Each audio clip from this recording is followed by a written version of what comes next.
Bonjour, on se retrouve aujourd'hui 15 jours après l'achat de nos poussins pour vous montrer un petit peu l'évolution donc de leur croissance et de la place qu'ils occupent. Vous voyez déjà ils ont tendance à voler. Si on en prend un, voilà, allez calme-toi. Voilà, donc si on en prend un par rapport à la fois passée, vous voyez que sur ses ailes les premières plumes commencent à apparaître, donc le duvet s'est transformé en plumes, donc ils sont capables de se déplacer relativement rapidement et de voler. Et ils occupent, comme vous le voyez, quasiment une bonne grosse partie de la cage qui leur était réservée. Donc ils mangent l'équivalent de 2 mangeoires comme ceci remplis par jour, une matin, une le soir. Ils souillent relativement rapidement aussi leur litière. Donc ici on l'a déjà remplacé 3 fois. Et maintenant on se rend compte que l'espace qui est occupé est trop petit pour les poussins. Donc au départ c'est bien d'avoir un espace qui est réduit de telle sorte à ce qu'ils se tiennent chaud, mais il faut pouvoir l'adapter.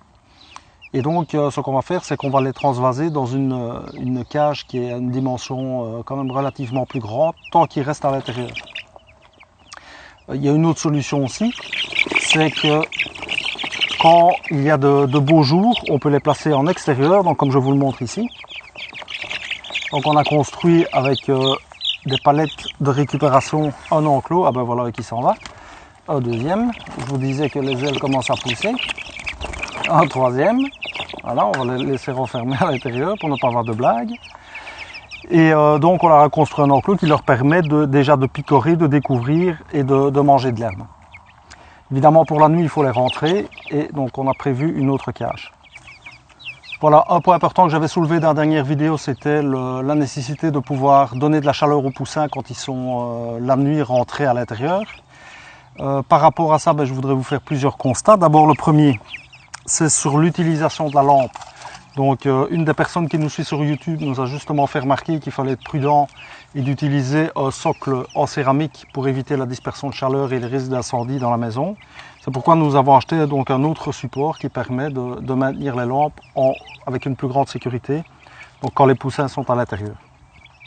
Autre constat qu'on avait déjà fait par le passé mais qu'on ne reproduira plus, c'est que ce type de lampe qu'on utilisait jusqu'à présent, des lampes de 150 watts de ce modèle, sont relativement fragiles et ont une durée de vie relativement courte. Donc vous voyez, celle-ci a déjà cassé, donc elles ont une durée de vie à peu près d'une saison. On a décidé d'acheter un autre type de lampe qu'on va tester, on vous dira si ça fonctionne, une lampe d'un autre modèle. Donc vous voyez celle-ci qui est assez fragile et celle-ci qui est plutôt relativement épaisse.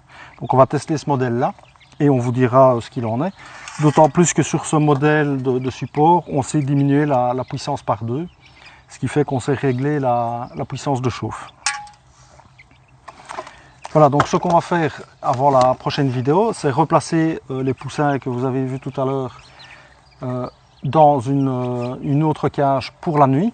En journée, dès qu'il fait bon, on les place à l'extérieur, ils peuvent profiter du bon temps, se développer, toujours avec un couvercle pour éviter qu'ils ne s'envolent et éviter les prédateurs. On se revoit prochainement, donc les poussins aujourd'hui sont âgés d'une quinzaine de jours. À bientôt!